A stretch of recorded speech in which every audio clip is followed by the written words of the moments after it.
भारतीय संस्कृति में यज्ञ, योग एवं आयुर्वेद जैसी अमूल्य विद्या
विश्वानि देव सवितर्दुरितान्यपरासुव यद्भद्रं तन्न आसुव।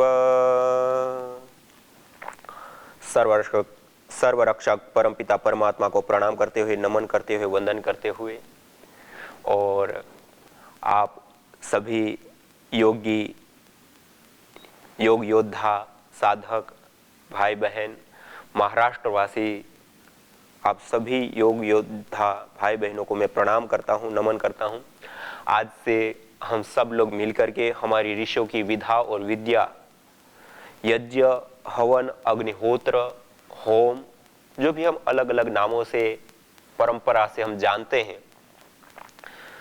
इस यज्ञ के बारे में हम कुछ जानने का प्रयास करेंगे। इस यज्ञ को कैसे किया जाता है उसको सीखने का हम प्रयास करेंगे। और परम पूज्य श्रद्धेय स्वामी जी महाराज, परम पूज्य श्रद्धेय आचार्य श्री, जिनके अथक तप और पुरुषार्थ के परिणाम स्वरूप आज हम सभी लोग योग, आयुर्वेद, यज्ञ, ये जो हमारी संस्कृति की मुकुटमणियां हैं, जो हमारे जीवन को भी और इस जगत को भी पावन करने वाली है, ऐसी इन विधा और विद्याओं को हमें सीखने का अवसर मिल रहा है। उन महान ऋषियों के चरणों में नमन करते हुए, वंदन करते हुए, और आज हम सभी लोगों को एक साथ जोड़ा और जोड़ रहे हैं, और हम सब लोगों को निरंतर प्रेरणा दे रहे हैं, और हम सब लोगों को योग के और अपने ज्ञान से सिंचित कर रहे हैं। पूज्य स्वामी आनंद देव जी महाराज, उनको मैं प्रणाम करता हूं, नमन करता हूं। और आज हम विशेष रूप से सबसे पहले इस यज्ञ चिकित्सा एवं प्रशिक्षण के इस सत्र में हम यज्ञ पूर्वक ही इस सत्र की शुरुआत करेंगे। तो यज्ञ करने के लिए क्या आवश्यक चीजें हैं उसके विषय में कुछ थोड़ी सी बातें बताते हुए हम यज्ञ पहले प्रारंभ करते हैं। एक छोटा सा कोई भी हवन कुंड हम रख सकते हैं। हवन कुंड आप मिट्टी का बना सकते हैं, तांबे का बना सकते हैं, लोहे का बना सकते हैं, या और भी जो धातुएं हैं उसका हम बना करके रख लें। और छोटा सा कोई भी हवन कुंड नहीं है तो कोई एक प्लेट या थाली ले ली और कंकड़ पत्थर छोटे छोटे जो नदी में होते हैं उसको अच्छे से साफ करके धो करके उसको बिछा देते हैं और थोड़ा गौमूत्र आदि का छिड़काव आदि करके और उसके ऊपर भी हम हवन कर सकते हैं। इसको कहते हैं स्थांडिल शास्त्रीय भाषाओं में। यदि हमारे पास हवन कुंड है तो अच्छी बात है, और अन्यथा हम इस प्रकार से थाली के अंदर भी थोड़े से कंकड़ पत्थर रख करके स्थांडिल बना करके और उसके ऊपर संविधाओं का, जैसे हमने यज्ञ वेदी के अंदर चयन किया, ऐसे ही चयन करते हुए भी हम हवन कर सकते हैं। तो एक हवन कुंड हमारे पास चाहिए। दूसरा, मुख्य प्रधान रूप से अग्नि को आधार देने के लिए हमें समिधा की आवश्यकता होती है। ये मेरे पास रखी हुई ये समिधा ये आप देख पा रहे हैं। ये आम की, पीपल की, बरगद की, गुलर की, पलास की, तुलसी है, अपामार्ग है, चिड़चिड़ा जिसको बोलते हैं, आक, मदार, आंकड़ा, बिल्व और भी ऐसे कुछ पेड़ जो चयनित हैं, उनकी लकड़ी का हम संविधा के रूप में प्रयोग लेते हैं या प्रयोग करते हैं। वो लकड़ी सड़ी हुई ना हो, घुन लगी हुई ना हो, अशुद्ध देश में पड़ी हुई लकड़ी को उठा करके हम यज्ञ ना करें, तथा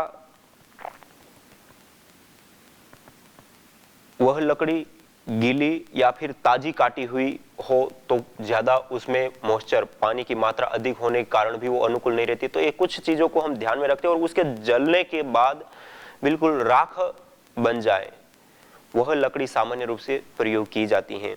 और यह अभी जो मेरे पास आप देख पा रहे हैं, एक गाय के गोबर से बनाई हुई संविधा है, उसका भी हम प्रयोग ले सकते हैं। आज पतंजलि योगपीठ से भी ये काउ डंग स्टिक, गाय के गोबर की संविधा आज बनी हुई आज तैयार है, तो बहुत ही कम समय में सब स्टोर के ऊपर भी उपलब्ध होंगी, तो आप भी प्रयोग कर पाएंगे। इसमें कुछ विशेष जड़ी बूटियों का चूर्ण बना करके गाय के गोबर में मिक्स करके और उसको संविधा का एक रूप दिया जाता है। और गाय के गोबर की जो संविधा या उपले हम यदि संविधा के रूप में प्रयोग करते हैं तो ये सभी ऋतुओं में प्रयोग करने योग्य हैं। और इसके जलने पर जो गैसें निकलती हैं, कुछ एक दो रिसर्च ऐसे सामने आई है कि गाय के गोबर को जलाने पर जो गैसें उत्पन्न होती हैं वह वायुमंडल के अंदर जो टॉक्सिक गैसें होती हैं उसको भी कम करने का कार्य करती हैं। और एक रिसर्च में तो ऐसा भी पाया गया कि जब अंत्येष्टि संस्कार किया जाता है, पुरुष में यज्ञ जिसको कहते हैं, तो उस समय सामान्य रूप से हम लकड़ी का प्रयोग करते हैं, लेकिन गुजरात में और एक उत्तर प्रदेश में दो जगह पे इस प्रकार का कार्य हुआ था कि गाय के गोबर से बनी हुई बड़ी मात्रा में संविधा बना करके उपले लगा करके और लाश को जब जलाया जाता है और उससे निकलने वाले जो टॉक्सिक गैसें होती हैं उसकी मात्रा नहीं के बराबर उसमें पाई गई, और जबकि सामान्य लकड़ी के ऊपर जलाया गया तो अधिक मात्रा में पाई गई। तो कहने का अभिप्राय है कि जो अंत्येष्टि संस्कार में भी हमारे शास्त्रों में जिस प्रकार से वर्णन है, तो गाय के गोबर के उपले, कंडों आदि का प्रयोग स्वाभाविक रूप से हम परंपरा से करते हुए आ रहे हैं, तो उसकी भी एक अपनी महत्ता है। तो हम इस संविधाओं का भी विशेष रूप से प्रयोग कर सकते हैं, गाय के गोबर के कंडों का। तो इस प्रकार से इन संविधाओं को अपनी वेदी अर्थात हवन कुंड के हिसाब से छोटी मोटी काट करके हम रख लें। और इससे अतिरिक्त एक कलश जिसके अंदर थोड़ा सा हम जल रखते हैं, जल सिंचन के लिए। जब हम यज्ञ करते हैं उसकी एक विधि प्रक्रिया है, उसमें हमें जल सिंचन भी करना होता है। एक कलश में, एक लोटे के अंदर हम थोड़ी सी मात्रा में जल रख लेते हैं। दूसरा, एक छोटी सी प्लेट और एक कटोरी और उसके अंदर एक चम्मच, ये आचमन के लिए, ये अवशिष्ट जल को डालने के लिए। जब हम आचमन आदि करते हैं तो जूठे हाथ होते हैं, तो उसको धोने के लिए प्लेट हम रखते हैं, अवशिष्ट जल को डालने के लिए। और एक चम्मच और एक छोटी सी कटोरी, यदि ये तांबे की हो तो श्रेष्ठ होती, क्योंकि जल तांबे में रखा हुआ, गाय का घी कांसे में रखा हुआ, और हम एक इससे अतिरिक्त दीपक रखते हैं। तो ये दीपक कोई भी आप अपनी अनुकूलता के अनुसार ले सकते हैं। बाती आदि हम थोड़ी सी मात्रा में रख लें, दीपक, बाती। और कोई भी एक छोटे से इस प्रकार के पात्र के अंदर गाय का घी, लेकिन गाय का घी पिघला हुआ हो, इस प्रकार से आप देख पा रहे हैं, पिघला हुआ, गर्म किया हुआ जो घृत होता है वो हम प्रयोग करते हैं। इसको कहते हैं तपा हुआ घी सामान्य भाषा में बोलते हैं, गर्म किया हुआ घी जो जमा हुआ घृत होता है उसका हम यज्ञ में प्रयोग नहीं करते, इसलिए घी को लेकर के थोड़ा उष्ण कर लेते, गर्म कर लेते, उसके बाद हम प्रयोग करते। दूसरा, एक हमें आवश्यकता होती है पात्र के रूप में एक छोटी प्लेट की और हवन सामग्री। यह हवन सामग्री प्रयोजन के हिसाब से अर्थात प्रयोजन के अनुसार हम इन सामग्रियों का चयन करते हैं और सामान्य रूप से हम जो हवन करते हैं उसमें 4 गुणों से युक्त जो द्रव्य होता है उसका सम्मिश्रण करके और उस हवन सामग्री का हम प्रयोग करते हैं, जिसमें मिष्ट अर्थात मीठे गुण वाले जो द्रव्य होते हैं, रोग निवारक गिलोय आदि जो द्रव्य होते हैं, पुष्टिकारक जो हमारे शरीर को पुष्ट करने वाले जो द्रव्य होते हैं उसका प्रयोग करते हैं, और सुगंधित ये 4 प्रकार के गुण से युक्त जो द्रव्य होते हैं उन द्रव्यों का सम्मिश्रण करके हम सामान्य हवन सामग्री बनाते हैं। तो ये सामान्य हवन सामग्री आज हमारे पास है और कल से हम आपके सामने कुछ विशेष हवन सामग्री भी लाएंगे, आपको दिखाएंगे भी और कैसे बनाना है और कैसे प्रयोजन के अनुसार हम अलग अलग सामग्री बना करके अलग अलग प्रयोजनों को सिद्ध कर सकते हैं। और जो शास्त्रों में कहा हुआ है इष्ट काम धुक सर्व काम धुक, तो यज्ञ जो होता है सभी प्रकार की मनोकामनाओं को पूर्ण करने वाला होता है, तो वो किस प्रकार से होता है वो सब चीजें हम जानेंगे। तो एक हवन सामग्री की हमें आवश्यकता होती है, एक कपूर रख ले। कपूर भी यज्ञ को करने के लिए और अग्न्याधान और अग्नि को प्रदीप्त करने के लिए बहुत ही विशेष लाभकारी उपयोगी होता है। एक माचिस, थोड़ी सी मात्रा में रुई, और जब हम हवन करते हैं उससे पहले यज्ञ वेदी के अंदर जो लोग भाई बहन मेरे साथ कर रहे हैं, तो आप इस मैं जिस प्रकार से कर रहा हूं आप देखेंगे, पहले जो भी आपके पास लकड़ी की संविधा है उसके बिल्कुल छोटे छोटे टुकड़े वेदी के अंदर, वेदी के तल में उन छोटे छोटे टुकड़ों को डाल दें, जैसे मैंने डाले हुए हैं। उसके बाद वेदी के हिसाब से ही छोटी संविधाएं काट करके 2 संविधाओं को इस प्रकार से खड़ी रख दें। 2 संविधाएं ऐसे खड़ी रख दीजिए जिसके दोनों के बीच में गैप हो अच्छे से। उसके बाद 2 संविधाएं उसके ऊपर इस प्रकार से आड़ी रख दीजिए, ऐसे ये 2 खड़ी हो गई और 2 आड़ी हो गई। इसमें चारों ओर से हवा उसको पूरी मिलती है। ये संविधाओं का चयन करने का एक सही रूप है, जिससे आप अग्न्याधान करेंगे तो अच्छे से अग्न्याधान भी हो जाएगा, अग्नि तुरंत प्रदीप भी हो जाएगी और जो हम यजन करेंगे वो सही रूप से हो पाएगा। और एक छोटी सी और संविधा लेकर के बीच में हम रखेंगे और इससे पहले इसके बीच में थोड़ा सा रुई लेकर के, थोड़ी सी मात्रा में रुई बाती लेकर के उस हवन कुंड की जो छोटी नीचे छोटी छोटी संविधाएं रखी उसके ऊपर उस रुई को रख दीजिए और उसके ऊपर थोड़ी सी मात्रा में पिघला हुआ जो गाय का घृत आपके पास रखा है उसको सिंचित कर दीजिए। उस रुई को भी भिगा दीजिए। नीचे जो छोटी छोटी संविधा है उसके ऊपर भी थोड़ी सी मात्रा में आप घृत को इस प्रकार से लगा दें। और जब आप पहले बार कर रहे हैं, सीख रहे हैं, तो जो संविधाओं का हमने चयन किया है, 4 संविधाएं हमने लगाई, उसके ऊपर भी थोड़ी सी मात्रा में इस प्रकार से घृत को लगा दे, जिससे कि अग्न्याधान आदि क्रियाएं आसानी से संपन्न हो जाए, धुआं नहीं होगा और अच्छे से यज्ञ आप पहली बार कर पाएंगे। जब आप हर रोज करने लग जाएंगे तो फिर आपका एक अभ्यास बन जाएगा। उसके बाद आप बिना इस प्रकार किए भी आप आसानी से कर पाएंगे। तो अभी आप इस प्रकार से थोड़ा सा गाय का घृत भी सिंचित कर दें और एक छोटा टुकड़ा लेकर के उसको विशेष रूप से गाय के घृत से सिंचित करके साइड में रख ले। जब हम अग्न्याधान करेंगे उसके बाद इस टुकड़े को उस अग्नि की लो के ऊपर रखेंगे, जिससे कि वो अग्नि जल्दी से पकड़ करके उसको आगे बढ़ाएगा। तो ये हमने एक टुकड़ा और गाय के घृत से युक्त करके अलग रख लिया। ये हमारी सामान्य तैयारी हो गई। इससे अतिरिक्त हमें एक और आवश्यकता होती है, वह होती है मंत्र की। मंत्र यज्ञ के लिए एक विशेष महत्व रखते हैं। उसके ऊपर भी हम आगे आपके सामने विशेष चर्चा करेंगे कि यज्ञ का क्या महत्व है, यज्ञ मंत्र का क्या महत्व है और उससे कैसे लाभ होता है। तो यह पंपलेट आप सब लोगों को प्राप्त हो गया होगा, नहीं हुआ है तो आज सब लोगों को प्राप्त हो जाएगा। इसमें सारे मंत्र, जो दैनिक अग्निहोत्र विधि जिसको कहा जाता है, जो स्वामी दयानंद सरस्वती जी ने 16 आहुतियां हमें प्रदान करने के लिए कहा कि प्रतिदिन हमें दैनिक अग्निहोत्र करना होता है, और उस अग्निहोत्र को करने के लिए जो मंत्र का विधि विधान बताए हैं पूरा विधि पूर्वक इस पंपलेट में आपको सब लोगों को मिल जाएगा। तो इसको भी हम आप सभी लोगों को पहुंचा देंगे, तो इसमें मंत्र पढ़ते हुए कर सकते हैं। अन्यथा गायत्री मंत्र, मृत्युंजय मंत्र या और भी कोई भी वेद मंत्र को लेकर के उसका उच्चारण करते हुए, आहुतियां प्रदान करते हुए भी हम यज्ञ करेंगे। तो मैं कह रहा था कि ये यज्ञ की कुछ तैयारी कराई और एक कपूर की टिकिया लेकर के उसको दबाएंगे तो उसका पाउडर हो जाएगा, और उसको थोड़ा सा रुई जो हमने अंदर रखी है और छोटी छोटी संविधाएं रखी है उसके ऊपर उस टिकिया को डाल दीजिए, और एक दूसरी टिकिया लेकर के उसके गाय के घृत का जो श्रू है उसके अंदर हम रख लेते हैं जब हम अग्न्याधान करेंगे। इससे पहले हम ईश्वर स्तुति प्रार्थना उपासना के 8 मंत्रों का उच्चारण करेंगे। आचमन, अंग स्पर्श आदि क्रिया पूर्वक हम इस यज्ञ को आगे बढ़ाएंगे और इस यज्ञ को प्रारंभ करेंगे। तो आइए सबसे पहले 3 बार ओम का उच्चारण करते। दैनिक अग्निहोत्र कैसे किया जाता है, पहले मंगलाचरण 3 बार ओम का उच्चारण सभी लोग मेरे साथ सीधा बैठ के करेंगे।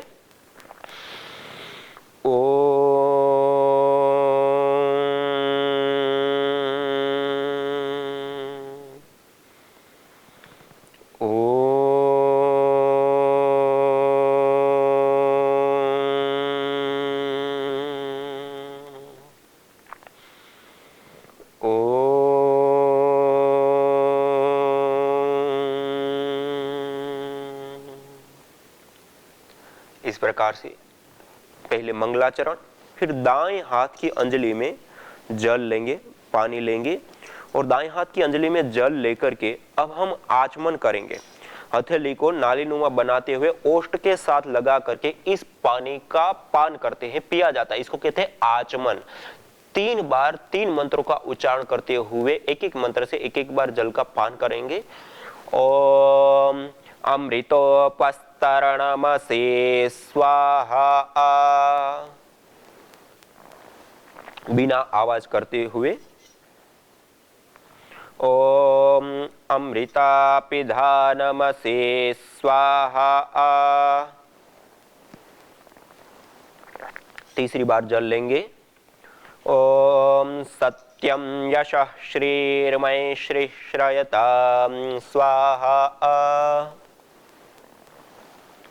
3 बार आचमन करने के बाद हस्त प्रक्षालन कर लेंगे, हाथ को धो लेंगे। जो हमारे पास छोटी सी प्लेट रखी है उसके अंदर जल को डाल देंगे।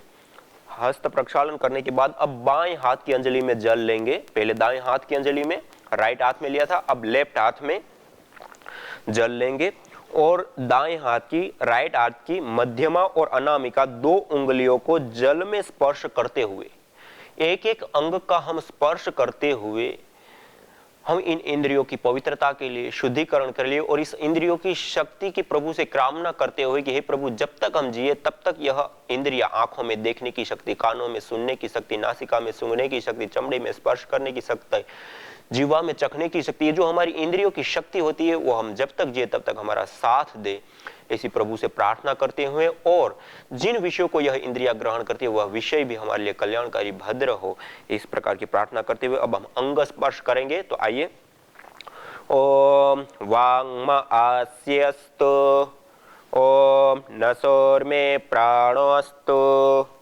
ओम अक्ष्णोर्मे चक्षुरस्तु, ओम कर्णयोर्मे श्रोत्रमस्तु, ओम बाह्वोर्मे बलमस्तु, ओम ऊर्वोर्म ओजोस्तु, ओम अरिष्टानि मिंगानि तनुस्तन्वा में सहसंतु।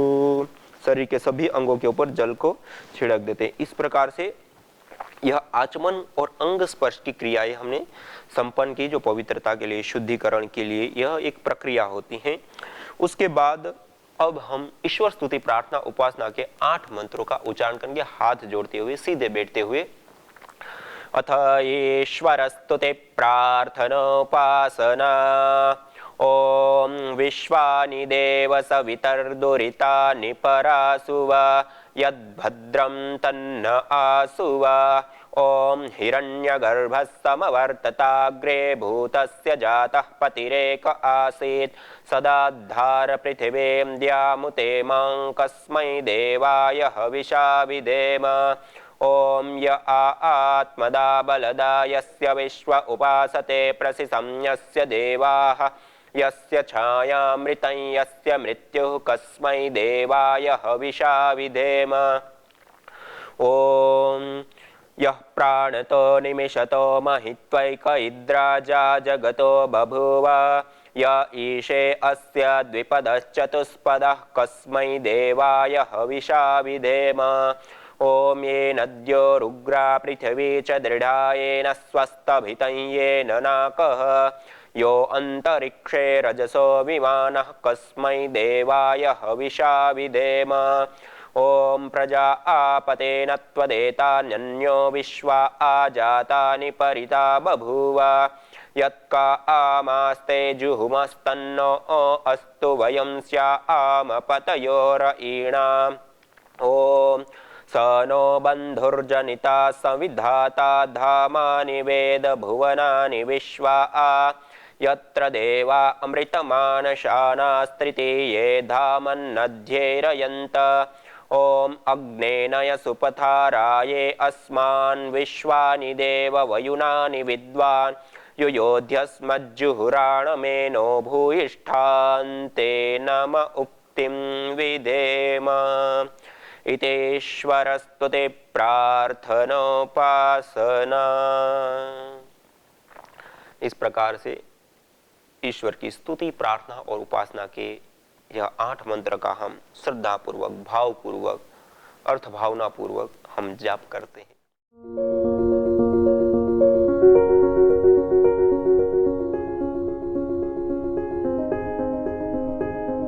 जिनको दमा अस्थमा रहता है, ऐसे कई पेशेंट हमारे पास में हैं। जबकि अस्थमा और दमा वाला जो पेशेंट है वह अगरबत्ती और धुएं से भागता है, वो सहन ही नहीं कर पाता, उसे तकलीफ होने लगती है, सांस फूलने लगती है उसकी। लेकिन यज्ञ के धुएं से यज्ञ करने तक, शुरुआत से लेकर एंड तक उन्होंने पूरा यज्ञ करते हैं और आज वो कम 85% उनके पंप छूट गए। जो दमा अस्थमा के जो उनके पंप थे वो भी छूट गए यज्ञ करने से, और वो नियमित रूप से अपने घर में गूगल की ध्वनि आज भी ले रहे हैं और उन्हें पूर्ण लाभ मिल रहा है। हम कई घरों में यज्ञ कराने गए, कई घरों में, और हमने पाया कि दमा अस्थमा वाला पेशेंट यज्ञ को छोड़कर अंदर घर की ओर भागता है, अंदर रूम की ओर भागता है। बोले नहीं, बाद में चालू करना, पहले हमको अंदर जाने दो। तो हमने उनको बताया कि जब आपको तकलीफ होने लगे तब आप अंदर चले जाना, जब तक तो बैठो, अभी तो हमने कुछ भी जलाया नहीं है। जब जलेगा, धुआं होगा, तब आपको महसूस होगा ऐसा कि चलो कोई बात नहीं, हम तकलीफ हो रही है तो आप अंदर चले जाना। तो हमने ऐसा पाया कि जैसे ही हमने यज्ञ चालू किया, यज्ञ चालू करने के बाद में जैसे हमने घी की उसमें आहुति चालू की और वो व्यक्ति पूरा यज्ञ के समय तक बैठा रहा और पूरा लाभ उसे मिला। तो दमा अस्थमा वाले पेशेंट को तो मैं बोलूंगा कि उसे नियमित रूप से यज्ञ करना चाहिए। यज्ञ भारतीय संस्कृति का मूल है। तो आइए हम संकल्प लें, संसार के श्रेष्ठतम कर्म यज्ञ को अपनाएं, पिंड और ब्रह्मांड में संतुलन कायम करने वाले यज्ञ को अपने जीवन का अभिन्न अंग बनाएं एवं प्रकृति मां के प्रति अपने ऋणों को अदा करें। विश्व स्वास्थ्य का एक नारा, यज्ञ से होगा जग उजियारा। भारतीय संस्कृति की अमूल्य विरासत यज्ञ की महिमा को जानने हेतु वैदिक चैनल पर प्रतिदिन प्रातः एवं सायं 11:30 बजे यज्ञ महिमा कार्यक्रम से जुड़े। विशेष जानकारी हेतु संपर्क करें। मोबाइल 9068565306।